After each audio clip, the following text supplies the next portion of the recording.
Good afternoon. Thank you all for taking the time for being here today. Let me introduce the people who are with us on the dais today. From my far right, Michael Copey, who's the New York State Director of Emergency Management. Next to Michael is Major General Raymond Shields from the Department of Military and Naval Affairs. Dr. Howard Zucker, Commissioner of Health, who you all know. Ken Rasky, who is the President and CEO of the Greater New York Hospital Association. To my left, Michael Dowling, President and CEO of Northwell Health. To his left, Larry Schwartz, former Secretary to the Governor, who's been volunteering to help us here.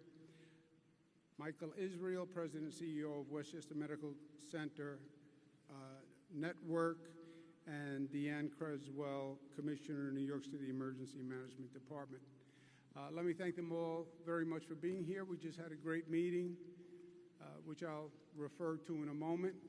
Let me also wish everyone happy National Doctors Day. And this is a day that doctors are truly busy and truly stepping up to their oath and their passion and literally saving lives. So we honor all the doctors in the state of New York today. Let me also thank the people from the Javits Center, Alan Steele, who's the director here. Javits Center has done many magnificent exhibitions and transformations, and they never cease to amaze me, but this is a transformation that I don't think anyone could ever anticipate. 2,500 beds as an emergency hospital. It's a partnership between the state and the federal government, and I want to thank the federal government very much for what they've done. The Army Corps of Engineers did a fantastic job moving in here and getting everything set up as quickly as possible. It will become operational today, receiving the first few patients, and we'll start to run the facility, and then we'll take it from there.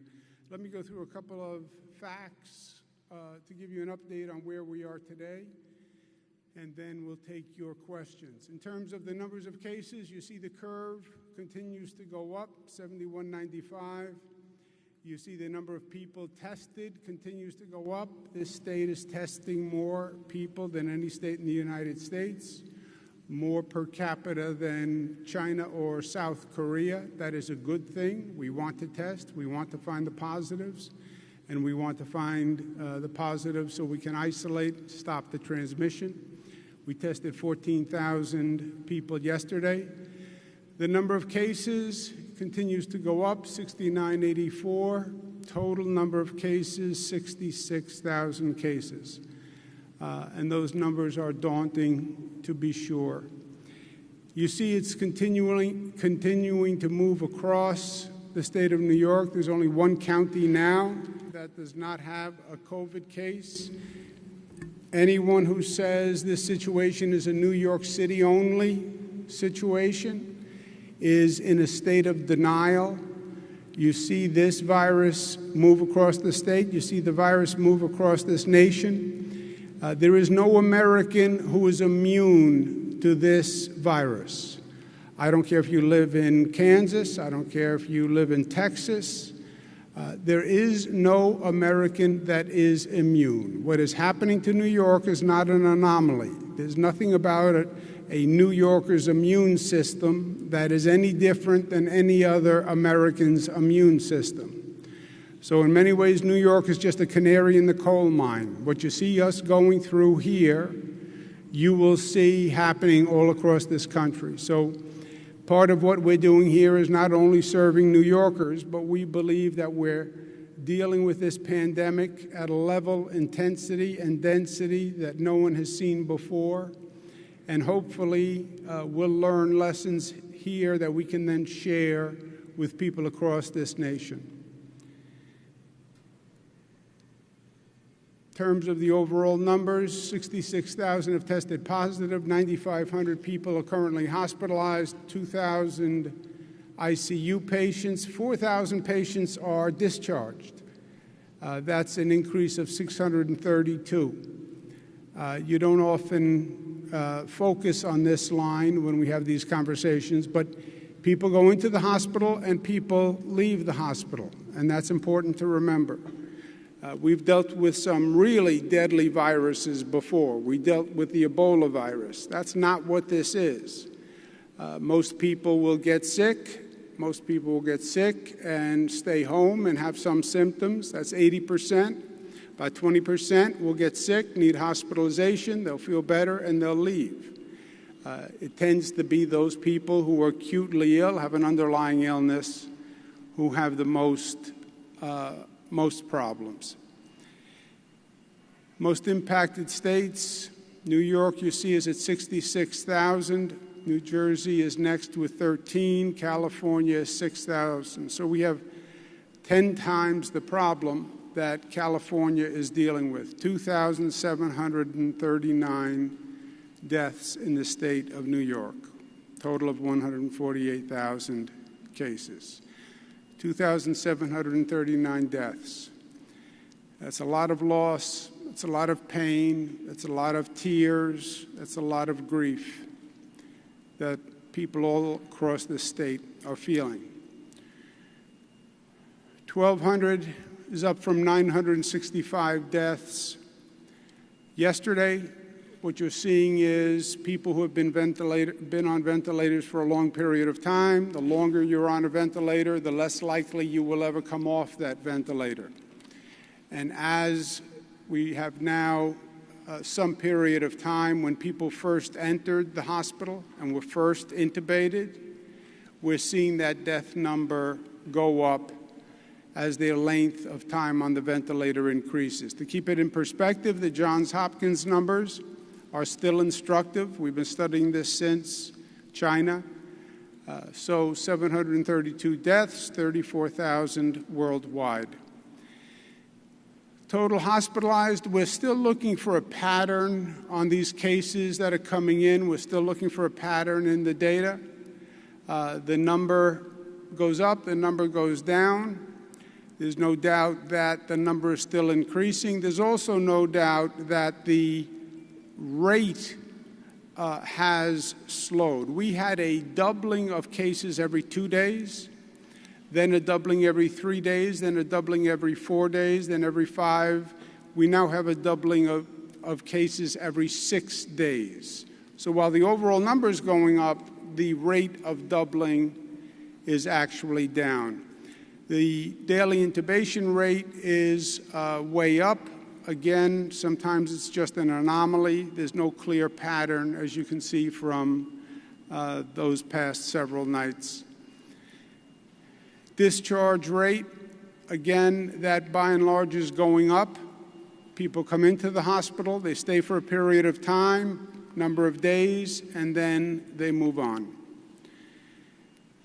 But big picture is the situation is painfully clear now. There's no question what we're dealing with. There's no question as to the consequences. There's no question as to the grief and the loss of life. And there's no question about what we must do. There are only 2 missions. There are only 2 operations that we need to perform.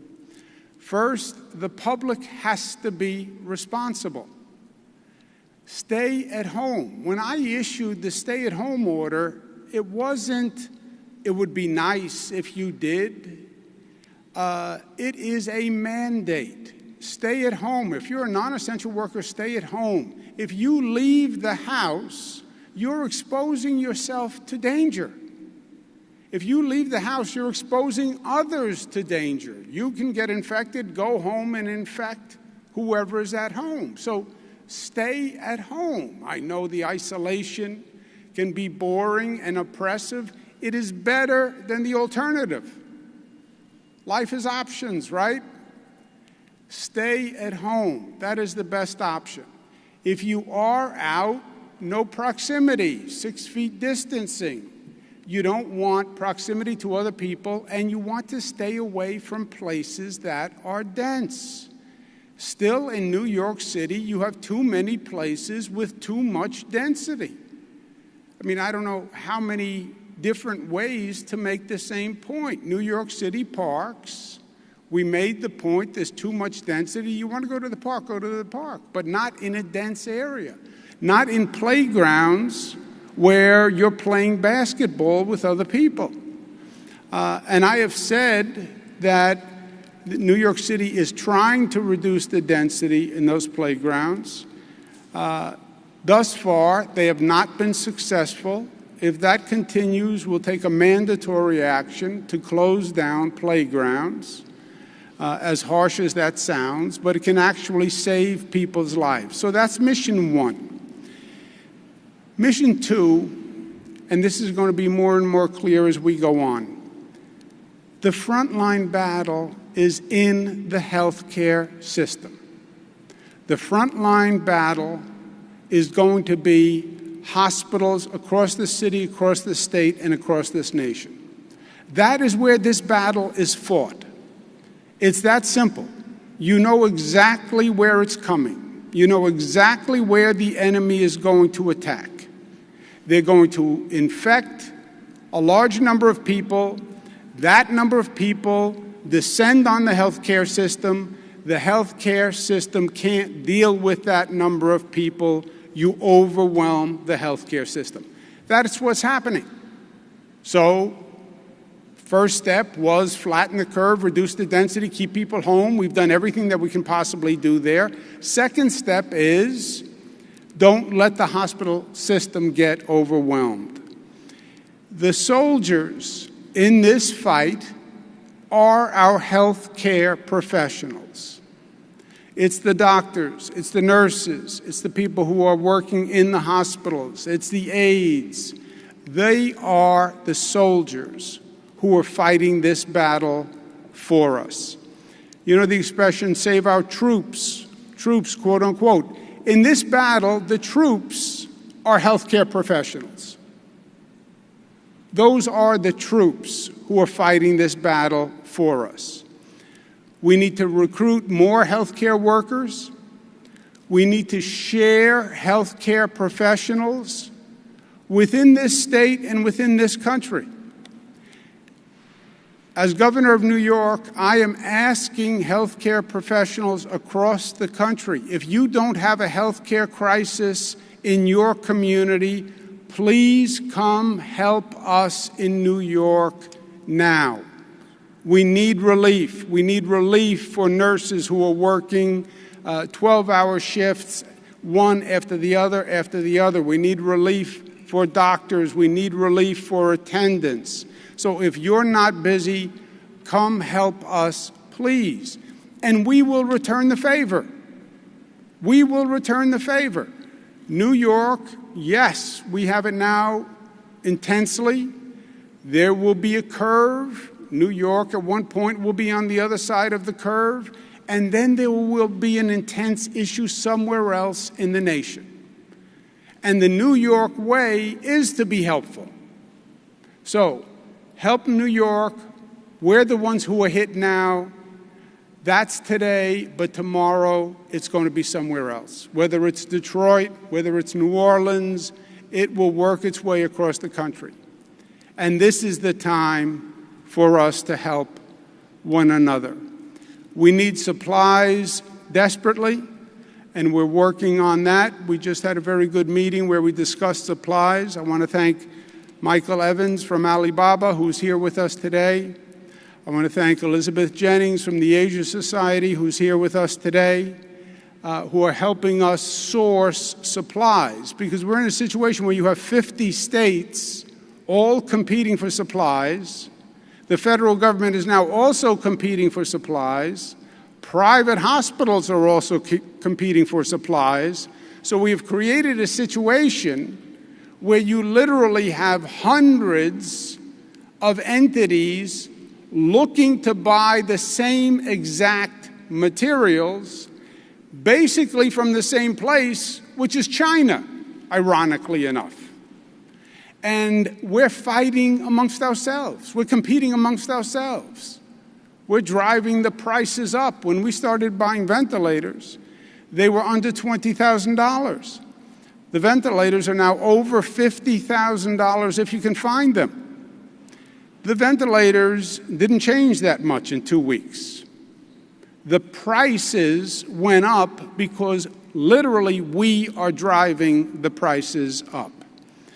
But we need to give our front line, our healthcare professionals, the supplies they need, and we need to do it now. Our rule here in New York has been plan forward to get ahead of the problem.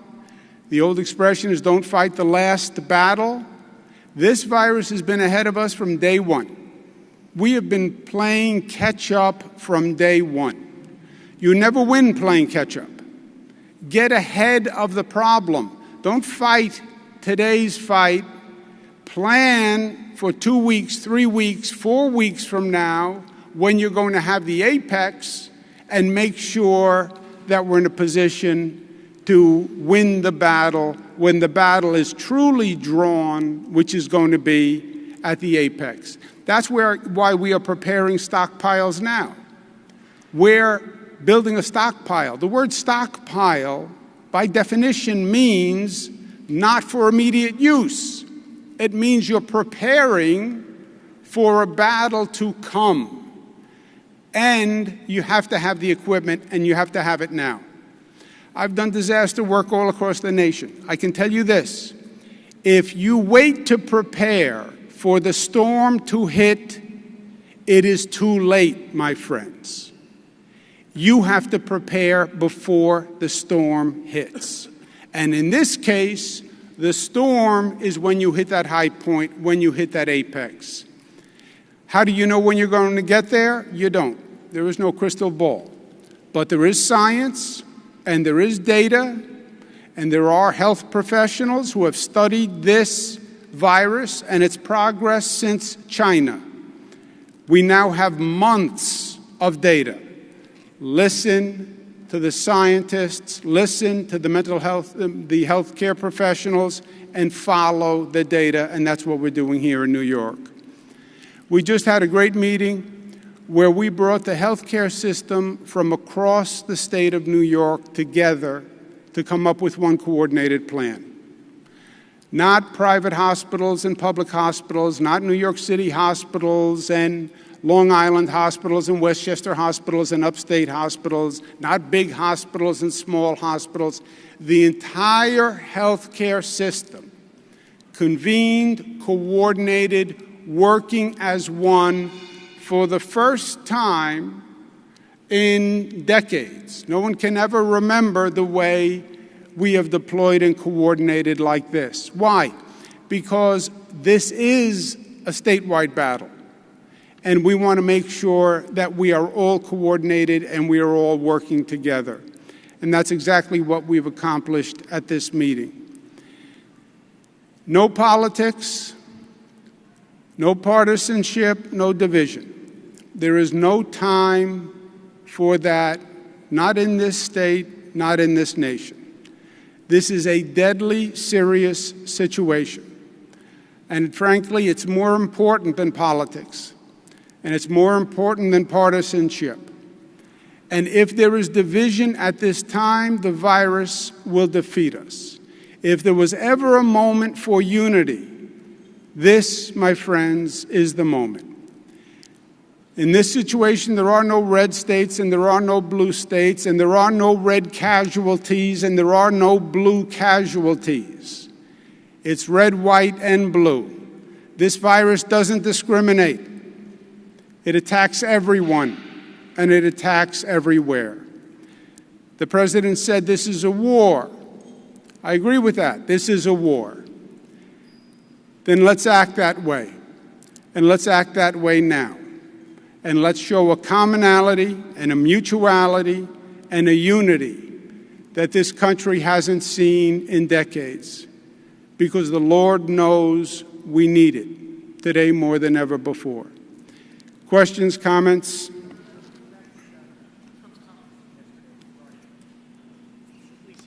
that it's possible New York is not keeping track of the equipment, might be going out the back door, might not be being used in the proper fashion. I'm curious if you can respond to that directly in terms of what he was implying. Yeah, the question is that the president suggested that PPE equipment may be going out the back door. First, there is a warehouse in Edison, New Jersey. It's the New York City warehouse. We're creating a stockpile for someone to say, well, the warehouse has equipment in it, you should be using that equipment today. That defies the basic concept of planning and the basic operation that we have to have working, not just in this state, but across the country. If you are not preparing for the apex and for the high point, you are missing the entire point of the operation.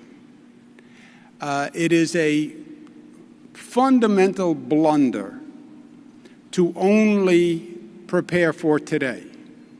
That's why, in some ways, we are where we are. We've been behind this virus from day one. You have the scientists and the data projections showing you a curve. The curve goes like this. You're over here. Prepare for the high point of the curve and do it now. When are you going to do it? The night before? What am I going to tell the hospitals when they call up and they say, we just had an influx of 50% more people, and we need more equipment and we need more ventilators? Sorry? So the whole stockpile concept is to prepare for the future. In terms of a suggestion that the PPE equipment is not going to a correct place, I don't know what that means. I don't know what he's trying to say. If he wants to make an accusation, then let him make an accusation. But I don't know what he's trying to say by inference.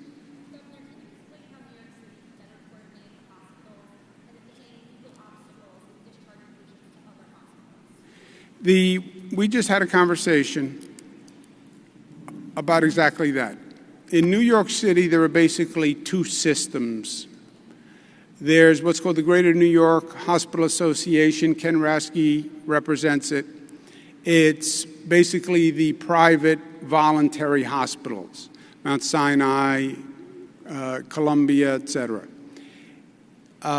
Then there's the Health and Hospitals Corporation, which are the public hospitals. You have those two systems. We just discussed that those two systems have to, in this situation, undertake a balancing that they probably have never had to do before. In other words, you have 11 public hospitals. One hospital starts to get overrun.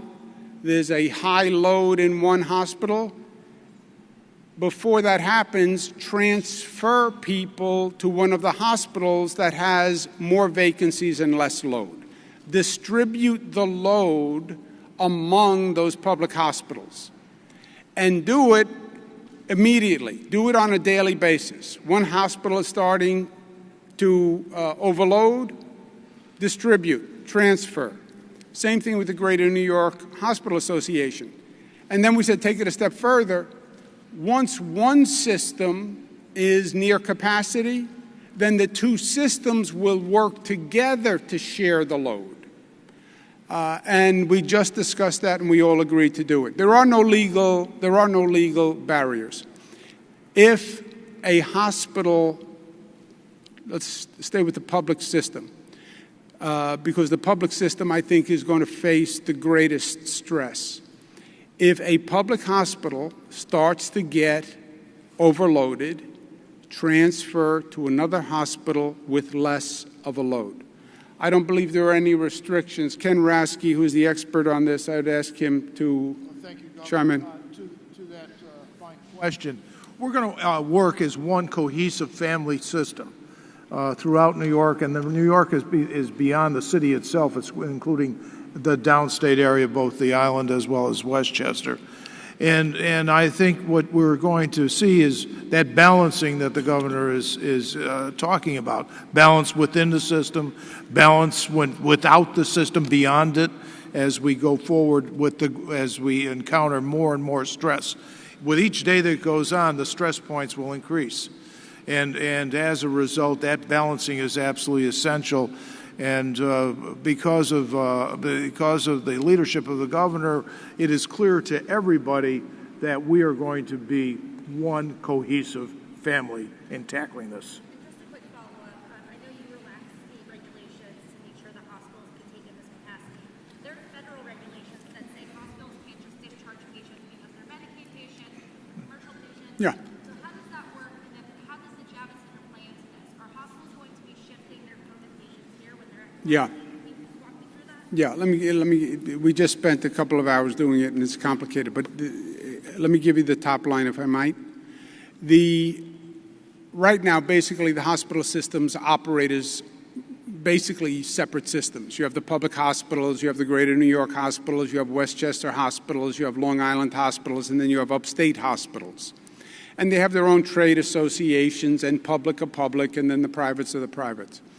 We said we have to work as one system. So share staff, share resources. If one hospital doesn't have enough masks, rather than that hospital have to scramble, let the other hospitals help. More mutual, Ken's word is a good one, a healthcare family, as opposed to these distinct operations. And we work that through. To add on top of the state system, you then have now Javits, this facility, 2,500 beds, and the Comfort, the ship that the president sent, 1,000 beds. These 2,500 beds at Javits and the 1,000 beds at Comfort are non-COVID beds.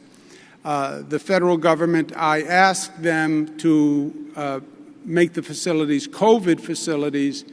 They want to handle non-COVID people at Javits and Comfort, which means their function will be basically an overflow valve for existing hospitals. They can't take COVID patients, but they can take non-COVID patients. So when we talk about a hospital getting near capacity, they could then download, if you will, to Javits and the Comfort.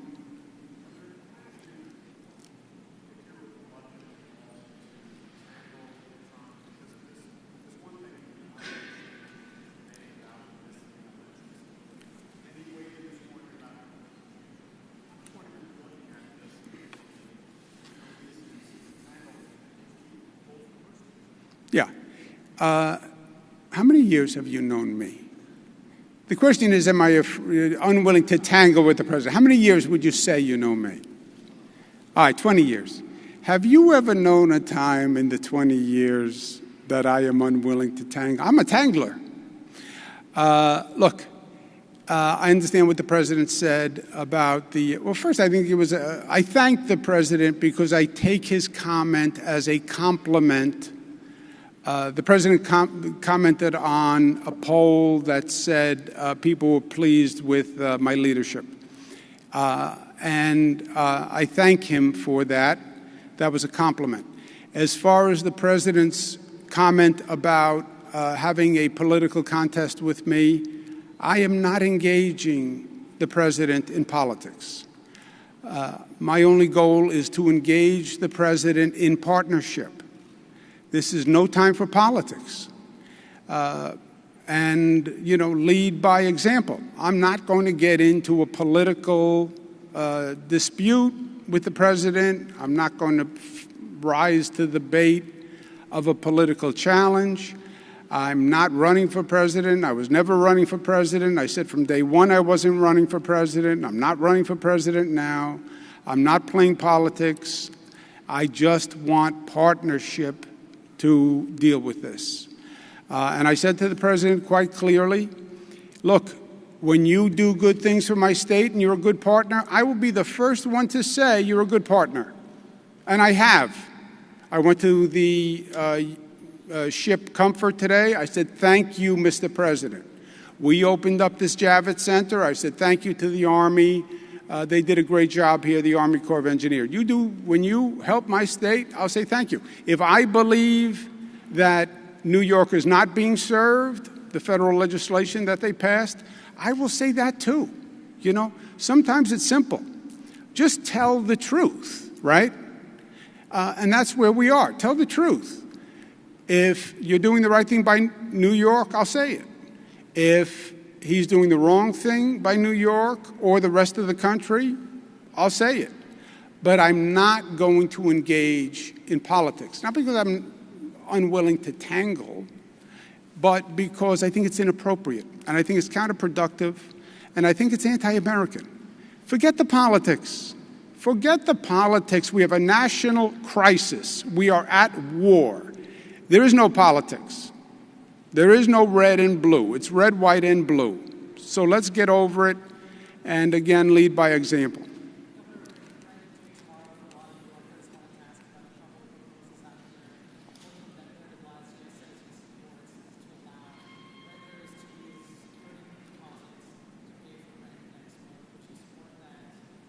Well, we have said that no one can get evicted for non-payment of rent. And that, to me, is the fundamental answer, right? That solves all of the above. You can't pay the rent. A lot of people can't pay the rent. They're not working. There's no income. I can't pay the rent. Landlord technically, legally had a right to say, okay, you're evicted. I said, by executive order, there can be no evictions, period. If you pay the security deposit, you don't pay the security deposit, you pay part of the rent, none of the rent, you can't be evicted for 3 months, period. Yeah, if they want to pay, they can pay. Yeah.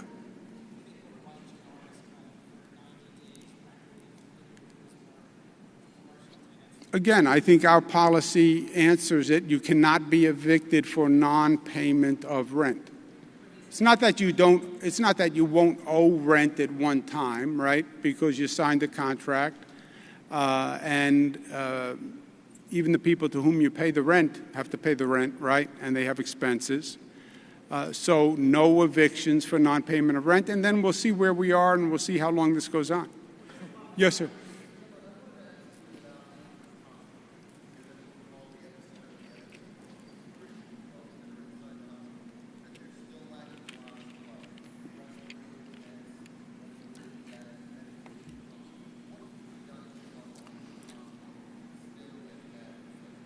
Yeah, well, we spoke about that today.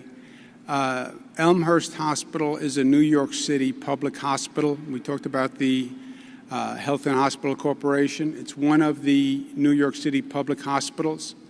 It is struggling. That's clear to everyone. And we spoke about it directly in this meeting. And I've asked other hospitals to pitch in and help Elmhurst, and they've agreed. And to also anticipate other public hospitals that may struggle as the numbers continue to increase, and be ready to help them also.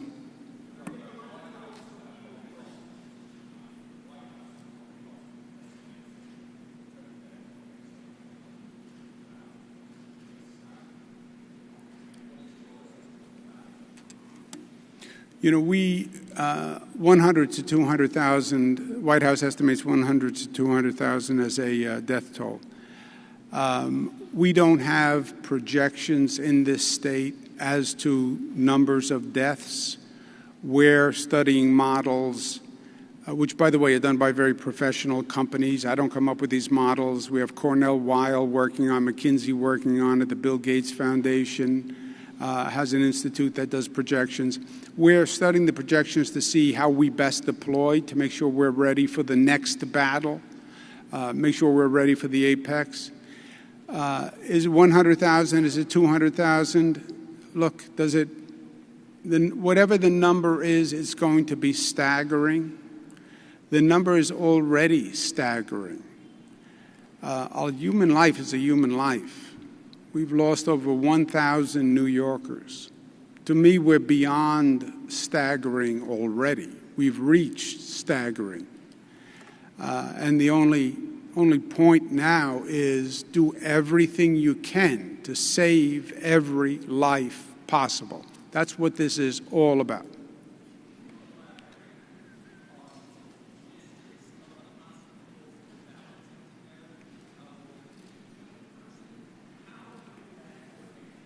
Yeah, right now, a hospital, this is my opinion, a hospital is basically an isolated entity, right?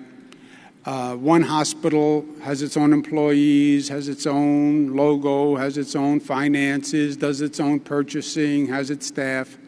You then have associations of hospitals, and then you have the public, New York City public hospitals, which are one system, but still individual hospitals. That doesn't work in this environment. It just doesn't work. No one hospital has the resources to handle this. No one hospital can do its own procurement. No one hospital has enough staff. No one hospital can deal with the capacity. There has to be a totally different operating paradigm where all those different hospitals operate as one system. So when I run out of masks, I can call Brother Ken at the other hospital and say, I'm out of masks. Can you send me some masks? When I refill, I'll send them back. We have to get to a point where I can say, I have too many people walking in the door. I can't handle it. And we are going to set a load threshold so that when you get near that load threshold, you can send people to other hospitals that have a lower vacancy rate. Purchase together, use staff together, download patients together, balance the load, and do it all across the state. Look, we have hospitals upstate New York that are experiencing none of this, where they have staff capacity, they have bed capacity. We need you now here in this fight and engaged.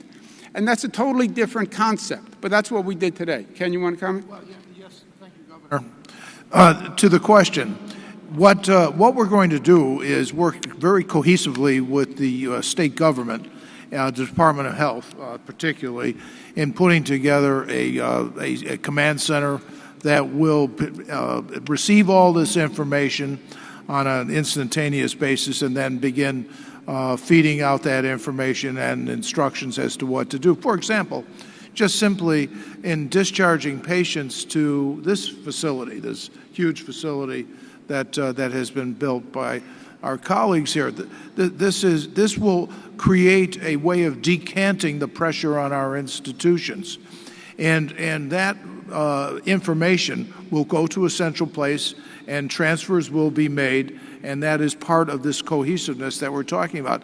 The same thing applies to supplies, ventilators, and all the other stuff that goes into making a hospital work. This is going to be done, and we're now in the process of pulling it off on a complete basis.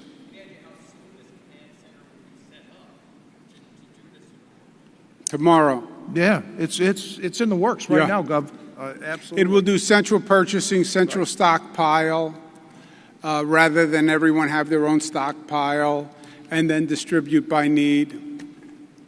We'll take one more, all the way in the back.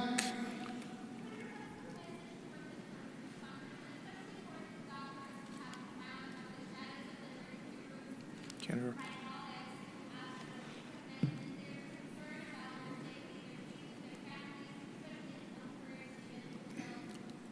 The doctors are exactly right. The message is, God bless you and thank you. We all applaud you. We are in awe of you. We're all inspired by you. We all wonder secretly, would we have the courage to really step up at a time of challenge? And they are doing it, and they are doing it every day. And we are all in their debt. And we respect them, and we love them for what they're doing. And they should have every piece of equipment that they need to do their job. That is the least that we can do. And we are all doing everything we can to make that a reality. Thank you, guys. Let's go to work.